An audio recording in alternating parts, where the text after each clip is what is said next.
নমস্কাৰ actually live নহাকে বা যিকোনো পোষ্ট এটা নিদিয়াকে থাকিব নোৱাৰো কাৰণ এনেটা মেনি এটা আগৰ পৰাই আছে যেটো ভিডিও দি থাকো সদায় ফটো আপলোড কৰি থাকো মই ভাবিলো আজিও দুই এখাৰমান কথা পাতো সকলোৰ লগতে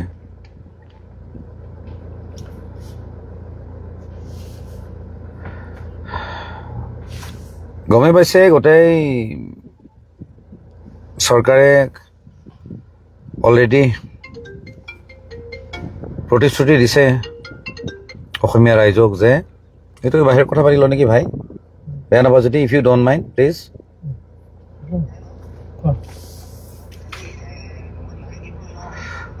যেহেতু চৰকাৰ বুলিও কৈছো যেহেতু মাননীয় মুখ্যমন্ত্ৰীয়ে আমাক কথা দিছে যে আমাক ন্যায় দিব তো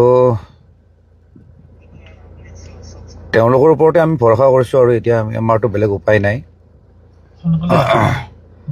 সো হলনা তোৰ তই বাহিৰত গৈয়ে কথা পাতিব পৰা গেলা তোক মই ক'লোৱে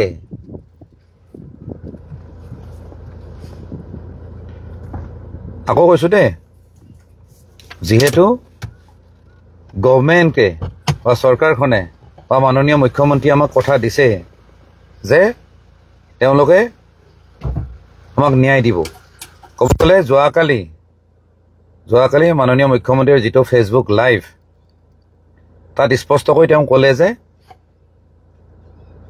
মানে গেৰেণ্টি দিছে ক'ব গ'লে যদি ন্যায় দিব নোৱাৰে তেতিয়াহ'লে তেওঁক ভোট দিব নালাগে 26ত মানে আমি ক'ৰবাত নহয় ক'ৰবাত আমি চিয়'ৰ হৈ গ'লো যে চৰকাৰখনে কাম কৰিব ঠিক আছে তেওঁলোকৰ কাম তেওঁলোকে কৰক ভাল কথা কিন্তু তাৰ মাজতো আমি যিবিলাক মানুহ আছো এতিয়া আমি কি কৰিম আমিতো বহি থাকিব নোৱাৰো তো আজি মানে মোৰ অভিজ্ঞতাৰ ফালেদি মই দুটামান কথা কৈ আছো মই আজি ৰাতিপুৱাৰ পৰা ক'ৰবাত দৌৰিছো মই অকলে দৌৰিছো দেই মই গাড়ীখন লৈছো অকলে ক'ৰবাত গৈছো ক'ত গৈছো মই কৈ আছো আজি মই কেইখনমান বৃদ্ধাশ্ৰমত গ'লো কেইখনমান অনাথ আশ্ৰমত গ'লো ইভেন মই নামকেইটা কৈ আছো বাৰু বশিষ্ঠত এখন অন্ধ স্কুল আছে তেওঁলোকৰ লগতো কথা পাতিলো আৰু নাৰেঙ্গীৰ ফালে যিখন আমাৰ ঘৰ বুলি যিখন বৃদ্ধাশ্ৰম আছে তেওঁলোকৰ লগতো কথা পাতিলো আৰু SOS যে আছে এনেকৈ ক'ৰবাত মই কথা পাতিলো যেহেতু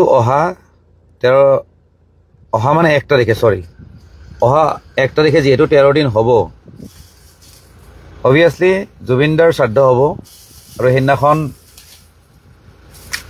যোৰহাটত হেনো গোটেইখিনি নিয়মখিনি কৰিব চ' আমিতো যোৰহাটলৈ যাব নোৱাৰো বা সবাই যাব নোৱাৰেতো যোৰহাট অসমৰ বিভিন্ন জেগাত বিভিন্ন মানুহ আছে আৰু সবে যেহেতু জুবিনদাক ভাল পায় বা জুবিনদাৰ কাৰণে কিবা কৰিব খোজে আমি ভাবিছো অহা 1 তাৰিখে মানে আমাৰ ওচৰে পাজৰে যিখিনি বৃদ্ধাশ্ৰম আছে বা অনাথ আশ্ৰম আছে আমি তেওঁলোকক যাতে মানে দুপৰীয়াৰ আহাৰখিনি যাতে আমি যাতে দিব পাৰো সেইকাৰণে মই আজি ঘূৰিলো মই নিজে ঘূৰিছো কাৰণ জুবিনদাই নিজেও ক'ৰবাত গৈছিলে আৰু মই দুবাৰমান গৈছিলো তেওঁৰ লগত দুখনমান অনাথ আশ্ৰমত গৈছিলো আৰু আপোনালোকে চাগে জানে যে জুবিনদাই অনাথ আশ্ৰমৰ 2-এজন মানে ল'ৰা ছোৱালীক তেওঁ নিজৰ কৰি লয় আৰু গোটেইখিনি দায়িত্ব লয় যিমান খৰচা হয় কিবা হয় তো তেনেকুৱা আজি মই ক'ৰবাত গ'লো আৰু অহা 1 তাৰিখে আমি সেইখিনিত মানে তেওঁলোকক আমি যাতে দুপৰীয়াৰ আহাৰখিনি যাতে খুৱাব পাৰো আমি অকমান মানে চেষ্টা কৰিছো একদম কিন্তু এইটো কিন্তু বৰ ডাঙৰ ষ্টেপ নহয় একদম সৰু ষ্টেপ আৰু লগতে আমি ৰাতিপুৱাৰ পৰা অলমোষ্ট ধৰক 12টা মানলৈকে আমি চেষ্টা কৰিম যাতে য'তে ত'তে গছপুলি যাতে ৰুব পাৰো আমি কাৰণ জুবিন দাই এটা আদৰ্শ দি গৈছে যে আমি গছপুলি ৰুব লাগে আৰু প্ৰকৃতিক ভাল পাব লাগে, দুখীয়া মানুহক হেল্প কৰিব লাগে। চ' সেইকাৰণে আমি ভাবিছোঁ সেইখিনি কাম কৰিম বুলি ভাবিছোঁ। মানে মই কথাটো কিয় কৈছোঁ, আপোনালোকেও যাতে অসমৰ য'তে কি নাথাকক, আপোনালোকে যাতে ওচৰে পাজৰে থকা যিখিনি বৃদ্ধাশ্ৰম হওক, কিবা হওক বা অনাথ আশ্ৰম হওক, তাত যাতে আপোনালোকে কিবা এটা কৰে। মই সেইকাৰণে একচুৱেলি আপোনালোকক ক'ব আহিলোঁ, ভাল পালে কৰিব, আৰু মই জানো সকলোৱে কৰিব, কাৰণ জুবিন দাক সকলোৱে যিটো ভাল পায় তেওঁৰ আত্মাৰ শান্তিৰ কাৰণে সেইখিনি কাম আপোনালোকে কৰিব। কমচে কম অহা 1 তাৰিখে। আৰু গছপুলি পোতা যিটো এটা মানে ক'ব গ'লে জুবিন দাই যিটো আদৰ্শ দি গৈছে, সেইটো এটা আদৰ্শ হৈ থাকিব নালাগে, এটা ৰিভলিউশ্যন হ'ব লাগে। বিশেষকৈ অসমত মানে গছপুলি পুতি ধাৰাসাৰ কৰি দিব লাগে, তাৰমানে গোটেই অসমখনত গছপুলি হওক, যাতে ভৱিষ্যত প্ৰজন্মই যাতে গম পায় যে এইটো জুবিন গাৰ্গে দিয়া আদৰ্শটো মানুহে আজি লৈছে, আৰু চাৰিওপিনে গছে গছ। সেইটো মানে আপোনালোকলৈ অনুৰোধ থাকিলে গছপুলি ৰোৱক সকলে। আৰু অহা নৱেম্বৰ নে কেতিয়া, 18 নৱেম্বৰ ন, 18 নৱেম্বৰ জুবিন দাৰ বাৰ্থডে আছে, সেইদিনাখনো আপোনালোকে কিবা কিবি কৰক, কমচে কম গছপুলি ৰোৱক, আৰু দুখীয়া মানুহক বা যিখিনি অনাথ আছে, যিখিনি বৃদ্ধাশ্ৰম আছে, তেওঁলোকক সহায় কৰক। সেইটো ডেডিকেট টু জুবিন গাৰ্গ বুলি ভাবি লওক, আপোনালোকে কৰক। আমি কৰিব ওলাইছোঁ দেই, অকল আমি কৰিলে নহ'ব নহয়। আমি কৰিলে কি আৰু 1%ও এফেক্ট নপৰে, কিন্তু সকলোৱে যদি কৰে নহয় তেতিয়াহ'লে ভাল লাগিব। আৰু কাৰণ এজন দুজনে কিবা এটা কৰিলে চেঞ্জ নাহে, চেঞ্জ হ'ব লাগিলে কিন্তু সকলোৱে কিন্তু ওলাই আহিব লাগিব। তো সেইখিনি মোৰ ফালৰ পৰা ৰিকুৱেষ্ট থাকিলে, যদি কোনোবাই মোক অলপ হ'লেও যদি ভাল পায় নহয়, সেই মোৰ ভাল পোৱাখিনি মোক ভাল পাব নালাগে, জুবিন দাক ভাল পাওক। জুবিন দাৰ আত্মাৰ শান্তিৰ কাৰণে আপোনালোকে সেইখিনি কৰক, মোৰ ফালৰ পৰা ৰিকুৱেষ্ট থাকিলে। এইখিনি মই দুটা কথা ক'ম। কাছো কৈছে নহয়, ক'ৰবাত নিউজত আহিছে বা ছ'চিয়েল মিডিয়াত আহিছে, মানে ইভেন জুবিন দাৰ য'ত শ্ৰদ্ধাঞ্জলি দিছে ক'ৰবাত তাতে কাছো এটাও উঠি আহিছে। মই এটা ইণ্টাৰেষ্টিং কথা কৈ আছোঁ আজি। জুবিন দাৰ লগত মই বহুবাৰ এই হাজোৰ পিনে গৈছিলোঁ। তাত জানে মাছৰ বজাৰ আছে, খুব পপুলাৰ, মানে তাত লোকেল মাছ পায়। হাজো আছিল নে শুৱাল গৈছিল? হাজো ন, হাজোত আছিলে। ময়ো গৈছোঁ দেই, মই কিন্তু পাহৰি গৈছোঁ দেই, মই বহুত দিন হ'ল, আৰু মই বহুবাৰ গৈছোঁ সেই হাজোত। কিন্তু এটা কথা, বহুত মানুহে মাছ কিনে, কিন্তু তাত কাছও বিক্ৰী হয়, কিন্তু কাছবিলাক কিন্তু অপেনলি বিক্ৰী নহয়। সেই বেপাৰীবিলাকে ভয় কৰে যে আমি যদি কাছ বিক্ৰী কৰোঁ নহয়, আমি ক'ৰবাত ফচি যাম, কোনোবাই লগাই দিয়ে নেকি। আমি বিশ্বাস কৰক, আমি কাছ খাম বুলি কিনি আনিছিলোঁ। মই নিজে জুবিন দাৰ লগত আছিলোঁ। জুবিন দাই কি কয়, খাম বুলি লৈ আহে, কিন্তু জীৱনত খাই পোৱা নাই। সেই কাছবিলাকক আনি এই 2-3 দিন ঘৰত ৰাখে, মৰম কৰে, পোহে। এই যে চৰিয়া বাকেট যে থাকে, প্লাষ্টিকৰ বাকেট যে থাকে, তাত ৰাখি পেলাই ক'ৰবাত চিৰিয়াখানাত দিয়ে, ক'ৰবাত দিয়ে। মানে প্ৰকৃতিৰ প্ৰতি, যিকোনো চৰাই চিৰিকটিৰ বা জীৱ জন্তুৰ প্ৰতি জুবিনদাৰ যিটো মৰম, মই তাৰ এটা এক্সাম্পল দিছোঁ, মই নিজে সাক্ষী আছোঁ। সেই কাছ ধৰি আনি পেলাই সিহঁতে যোনে বিক্ৰী কৰে নহয়, তাতে ভাবে বোলে এওঁলোকে লৈ গ'ল। 1 মিনিট ৰ'বা দিয়ক, লেট মি কমপ্লিট ভাই। তেওঁলোকে ভাবে আমি খাব আনিছোঁ, কিন্তু খাব নানায়। জুবিন দাই ঘৰত ৰাখে, তাৰপিছত চিৰিয়াখানাত এৰি দিয়ে, ক'ৰবাত এৰি দিয়ে। সেইটো এটা কিন্তু আদৰ্শ আছিলে। লগতে মই এটা কথা কওঁ, এটা ভিডিঅ' এটা খুব ভাইৰেল হৈছে যে বান্দৰ এটাই জুবিন দাৰ ফটোখনৰ ওচৰত থিয় হৈ আছিলে, আৰু ইভেন গৰিমা বৌয়ে ক'ৰবাত ইণ্টাৰভিউ এটা দিছিলে বহুত আগত, যে বান্দৰ এটা ঘৰত আহিছিলে, তাৰ নামটো ৰাখিছিলে মধুসূদন গাৰ্গ বুলি। মই আজি কৈছোঁ, হয়তো গৰিমা বৌয়ে যদি এই ভিডিঅ'টো যদি চাই, তেওঁ গম পাব সেইখিনি সময়ত মই আছিলোঁ বম্বেত, জুবিন দাৰ ঘৰত আছিলোঁ, কিবা এটা মই কামত গৈছিলোঁ, আৰু মোৰ লগত গৰিমা বৌহঁতো আছিলে, আৰু তেওঁলোকৰ ঘৰৰ বেলেগ বেলেগ ফেমিলিৰ মানুহ আছিলে। তেতিয়া জুবিন দা আছিলে খাৰঘুলি ষ্টুডিঅ'ত। সেইদিনাখন কিন্তু আমাক ৰাতি ফোন কৰিছিলে যে এনেকুৱা এনেকুৱা বান্দৰ এটা আহিছে, একো বৰষুণ চৰষুণ কিবা চলি আছিলে আৰু সেই ৰাতিতে মানে তাৰ নামটো ৰাখিছিলে মধুসূদন বুলি। মানে জুবিনদাৰ মাথাত কি আহে একো ঠিক নাই, ক'ত কি নাম ৰাখে সিহে জানে আৰু, কাৰণ তাকতো ঢুকি পোৱাটো টান। আমিতো একো বুজিয়ে নাপালোঁ, আমি বহুত চেষ্টা কৰিছোঁ তাক বুজি নাপালোঁ, কিন্তু জানো যে হি ইজ ছামথিং ডিফাৰেণ্ট, সি টোটেলি বেলেগ মানুহ এটা, সি কাৰ লগত নিমিলে। মই বান্দৰৰ কাহিনীটো ক'লোঁ। মানে এটা কথা জানো যে জুবিনদা প্ৰকৃতিৰ লগত কিবা বেলেগ ধৰণে মিলি আছিলে, সেইটো আমি ফিলেই নকৰিলোঁ। আমিও কিবা ঘৰত পোহা কুকুৰ চুকুৰক মৰম কৰোঁ, কুকুৰ মেকুৰীক আমি মৰম কৰোঁ, আমি সিমানতে কিন্তু সীমাবদ্ধ। কিন্তু জুবিনদাৰ কাৰবাৰটো বেলেগ আছিলে, সাপক মৰম কৰিছিলে, কিবাক মৰম কৰিছিলে, হিচাপ নাই। প্ৰকৃতিত যিমান জীৱ জন্তু আছিলে সকলোকে মৰম কৰিছিলে কিন্তু, আৰু সেইকাৰণে গোটেই জীৱ জন্তু আহি পেলাই কিন্তু কান্দিছে। কিন্তু কিছুমান চৰাই চিৰিকটি মৰি গৈছে জুবিনদাৰ ফটোৰ আগত, আপোনালোকে চাগে ভিডিঅ'বিলাকত দেখিছে। গোটেই আচৰিত ধৰণৰ কথাটো, মানুহে বিশ্বাসে নকৰিব কোনোবাই ক'লে। তো কথাবিলাক তেনেকুৱা। আমি কি বিচাৰোঁ যে জুবিনদাৰ আত্মাৰ শান্তিৰ কাৰণে প্ৰকৃতিক সকলোৱে মৰম কৰক, গছপুলি ৰুৱক। গছপুলি জুবিনদাই কৈ গৈছিলে বাৰু, নাহৰ গছক তেওঁ খুব প্ৰমোট কৰিছিলে, নাহৰ গছো ৰুৱক। লগতে কিছুমান গছ য'ত ফল মূল লাগে, মধুৰিআম হওক, আমলখি হওক, কিবা হওক, এইবিলাক আৰু য'ত মানে চৰাই চিৰিকটিও কিবা খাব পাৰে, এনেকুৱা ধৰণৰ গছ ৰোৱা এটা ৰিভলিউশ্যন এটা অসমত আহিব লাগে। জুবিনদাৰ শান্তিৰ কাৰণে মই কৈছোঁ। লগতে আৰু এটা মই কথা কওঁ, কি হ'ল দে হ'ল ন, লগতে মই এটা কথা কওঁ, অসম চৰকাৰে ন' ডাউট জুবিনদাৰ কাৰণে কৰি থকা বুলি ভাবিছোঁ, তেওঁলোকে কাম কৰিছে। ৰ'বা মোক ক'ব দিয়ে না ভাই। এটা কথা আমি বিচাৰোঁ আৰু সকলোৱে সেই দাবীটো মই ভাবোঁ উত্থাপন কৰিব লাগে। যিখিনি চিৰিয়াখানা আছে, কিবা আছে, কিবা কিবি নাম আছে তাত অভিয়াছলি, আৰু অভয়াৰণ্য ভালেকেইখন আছে, কাজিৰঙা আছে, মানস অভয়াৰণ্য আছে, কিবা আছে, এইবিলাক আছে বাৰু, মই নাম সলাব কোৱা নাই। কিন্তু জুবিনদাৰ নামত এখন চিৰিয়াখানা হোৱাটো দৰকাৰ, য'ত চব চৰাই চিৰিকটি জন্তু জানোৱাৰ চব থাকিব, আৰু সেইখন জুবিন গাৰ্গৰ নামত হ'ব লাগে। চৰাই চিৰিকটি জন্তু জানোৱাৰে কথা পাতিব নোৱাৰে, আমি যেনেকৈ পেলাই আছোঁ মোবাইলত, সিহঁতে কিন্তু কথা পাতিব নোৱাৰে। সেইখিনিও উপলব্ধি কৰিব যে আমাৰ কাৰণে কিবা এটা কৰি গ'লে, যিটো জুবিন গাৰ্গে বিচাৰিছিলে, সেইটো কিন্তু গভমেণ্টে কৰা উচিত।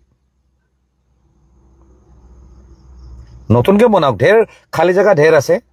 আজি যেনেকৈ কি এইখন কিবাখন খুলিছে নহয়, হেৰিয়ে আম্বানীহঁতৰ ফেমিলিয়ে, তেওঁলোকে এখন খুলিছে। গতিকে অহা 1 তাৰিখে আমি যেনেকৈ পদক্ষেপ লৈছোঁ, অনাথ আশ্ৰম, বৃদ্ধাশ্ৰম বা য'ত যেনেকুৱা আছে সেইবিলাকত আমি ধৰক অকণমান যাম, তাত উপস্থিত থাকিম, তেওঁলোকক ভাত এসাঁজ খুৱাম বা কিবা লাগিলে আমি সহায় কৰিম। আমাৰ নিজৰো আমাৰ মনটোৱে শান্তি পাব, আমাৰ আত্মাও শান্তি পাব, জুবিনদাৰ আত্মাই হয়তো শান্তি পাব। আৰু লগতে গছপুলি ৰোৱাৰ কাৰণে আমি যিমান পাৰোঁ চেষ্টা কৰিম, আৰু গোটেই অসমখনে কৰা উচিত। মই কথা সেইখিনিয়ে কৈছোঁ, সেইখিনি ক'বৰ কাৰণে একচুৱেলি আহিছিলোঁ। কাৰণ এইটো কিন্তু সৰু কথা দেই, গছপুলি ৰোৱাটো ইমান ডাঙৰ কথা নহয়। কিন্তু চবে অসমত যিমান মানুহ আছে, কমচে কম 2টা গছপুলি যদি ৰুৱে নহয়, অসমখন কিন্তু চেঞ্জ হৈ যাব, কিন্তু গ্ৰীণ হৈ যাব। আৰু জুবিনদাই ইভেন মাজতে কিবা গছ কাটাক লৈ বহুত প্ৰতিবাদো কৰিছিলে, আপোনালোকে দেখিছে, নিউজত দেখিছে, ক'ৰবাত দেখিছে। তো সেইখিনি তেওঁৰ আত্মাৰ শান্তিৰ কাৰণে আমি কৰা উচিত।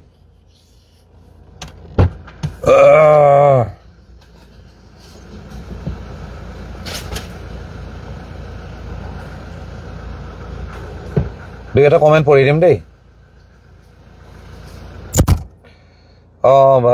পৰেশ বৰুৱাৰ ডিচিশ্যনটোৰ ওপৰত কিবা এটা কওক।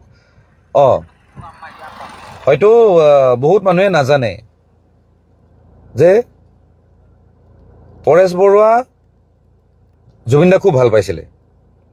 মাজে মাজে জুবিনদাই যদিও পৰেশ বৰুৱাক সমালোচনা কৰিছিলে, আলফাক লৈ সমালোচনা কৰিছিলে কিছুমান কথাত, কিন্তু ব্যক্তিগত সম্পৰ্ক কিন্তু খুব ভাল আছিলে। কাৰণ জুবিনদাক চব মানুহে মৰম কৰিছিলে, অকল পৰেশ বৰুৱা বুলি নহয়, চবেই মৰম কৰিছিলে। কিন্তু পৰেশ বৰুৱাৰ আদৰ্শ বেলেগ হ'ব পাৰে, কিন্তু জুবিনদাক কিন্তু বহুত মৰম কৰিছিলে, আৰু জুবিনদাও তেওঁলোকক ভাল পাইছিলে। কথা পাতে, তেওঁলোকে কথা পাতিছিলে, ইভেন পৰেশ বৰুৱাৰ ঘৰতো গৈছিলে জুবিন দা, মই যিমানখিনি জানো। গতিকে জুবিন দা কি বুলি ক'ম, এইটো বেলেগ ধৰণৰ মানুহ আছিলে। তেওঁ না পলিটিকেল আছিলে, না কিবা আছিলে, না সংগঠনৰ মানুহ আছিলে, চবেই মৰম কৰিছিলে। সেইটো বেলেগ ধৰণৰ মানুহ।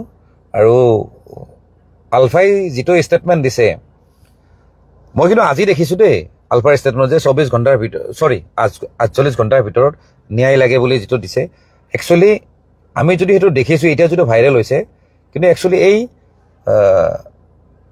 কথাখিনি চাগে কিছুদিন আগৰ, এইটো 19 তাৰিখ, যিখন তাতে পেপাৰ যিখন ওলাইছে, যিখন কাগজ ওলাইছে, তাত কিন্তু 19 তাৰিখ লিখা আছে, আজিৰ নহয়। তাত লিখা আছে কিন্তু ওপৰৰ ডেটটো। গতিকে আমি কিছুমান বস্তু চাওঁতে কিন্তু ভালদৰে নিৰীক্ষণ কৰাটো দৰকাৰ। তো যি কি নহওক,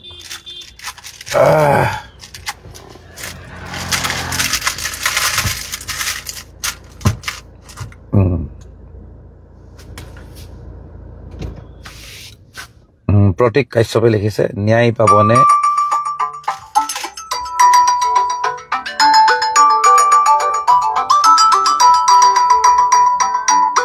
মানে মোৰ সমস্যাটো এনেকুৱা হৈছে, মোক এনে মানুহে ফোন নকৰে, যেতিয়া লাইভত আহিম নহয়, তেতিয়া তাৰমানে উপায় নাই, মানুহবিলাকে কিমান খোজতি মই বুজি নাপাওঁ। যি কি নকওঁ, কোনোবাই ক'লে যে ন্যায় পাবনে, এতিয়া ন্যায় পাবনে বুলি মই কেনেকৈ ক'ম?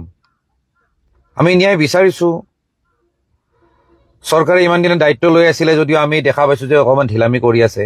যিহেতু যোৱাকালি অলৰেডি ঋতু কলিতাই খুব সুন্দৰ পদক্ষেপ এটা দিছে, মানে খুব সুন্দৰ কথা কৈছে আৰু পদক্ষেপ মানে কৰিব গৈছে অসমবাসী ৰাইজক।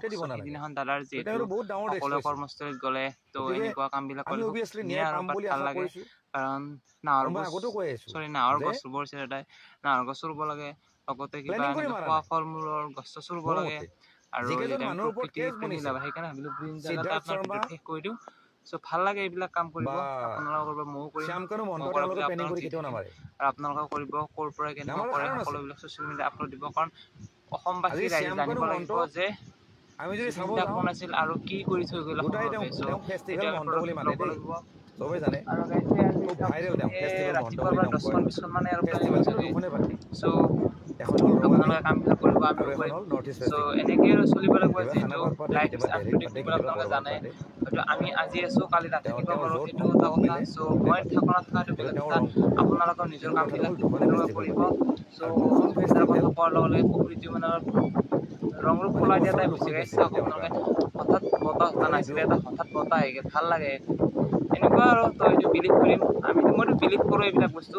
চ' আপোনালোকৰ বিলিভ কৰিব, বতাহ আহিছে। চ' সেই আৰু যিটো ঋতু কলিতাই ক'লে অলৰেডি, তো সেইটো সুন্দৰ কথা কৈছে।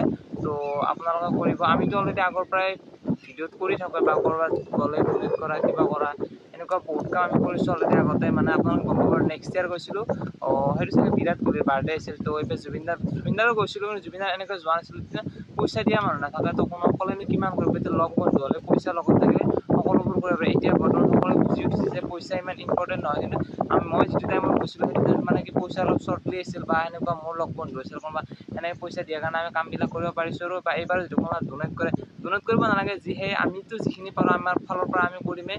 চ' আপোনালোক কৰিলে কেনেকুৱা কি কৰিম সকলোখিনি দেখাই দিম বঢ়িয়াকৈ। চ' আপোনালোকৰ নিজৰ কামবিলাক কৰিব, আমিও বঢ়িয়া কৰি থাকিম। চ' কৰিব আপোনালোকে, আৰু কোনে কেনেকুৱাকৈ কৰে সকলোখিনি মানে ফেচবুকত হওক, ইনষ্টাত হওক, টুইটাৰত হওক, সকলোখিনি আপডেট বঢ়িয়াকৈ দি দিব, আমিও বঢ়িয়াকৈ দি থাকিম। চ' সেইখিনি আৰু আপোনালোকে নিজৰ কৰ্মস্থলীত মানে কামবিলাক কৰিব, ঘৰত কৰিব। যে ঘৰৰ প্লেচ তেনেকুৱা আমাৰ এনেকুৱা যেনেকুৱা পথাৰ মানে প্লেচ আছে, তেনেকুৱা মুকলি প্লেচত কৰিব। আমিতো এনেকুৱা মুকলি প্লেচতো কৰিম, ঘৰতো কৰিম। এটলিষ্ট মই নাহৰ গছ 2ডাল আনিম। চ' চাওঁ কি হয়, এডাল দাদাক ডেডিকেট কৰিম, আৰু এডাল মোৰ কাৰণে মই নিজেৰো, মানে কি মোৰতো ভাল হয় নে দাদাৰটো বেছি ভাল হয় চাম। আৰু তইতো কম্পেয়াৰ নহয়, চাম দাদাৰটো হয়তো প্ৰকৃতিয়ে যেনেকৈ ৰং ৰূপ সলাই দিয়ে, হয়তো সেইটো আগতো গঢ় লৈ উঠিব পাৰে, তেনেকুৱা চিষ্টেমৰ। চ' আমি এনেকুৱা কামবিলাক কৰিম, আৰু বঢ়িয়াকৈ 5 জুন অলৰেডি গ'লে। চ' এতিয়াৰ পৰা মানে 5 জুন বুলি কোনো কথা নাই। চ' এটা মাহত মানে এটলিষ্ট এটা মাহত হ'লে মই নিজাকৈ প্লেণ্টেশ্যন কৰাৰ আগতেও জানে, মই প্লেণ্টেশ্যন বহুতকেইটা কৰিছোঁ, ভিডিঅ'ত দেখুৱাই আছে আপোনালোকক। চ' আগতেও এনেকুৱা প্লেণ্টেশ্যন বহুত কৰিছোঁ, কিন্তু কিছুমান গছ নাবাছিলে, কিছুমান মৰি গ'লে, মানে সেনেকুৱা আৰু। বা কেতিয়াবা সময় সুবিধা নিমিলাৰ কাৰণে, বা হয়তো কিবা অৱহেলাৰ কাৰণে মৰি গ'লে। এইবাৰ যিটো কাম হাতত ল'ম, সেইটো অৱহেলা নহয়, পূৰা প্ৰপাৰলি দিলছে কৰিম, সেয়াই আৰু। So' bye bye guys.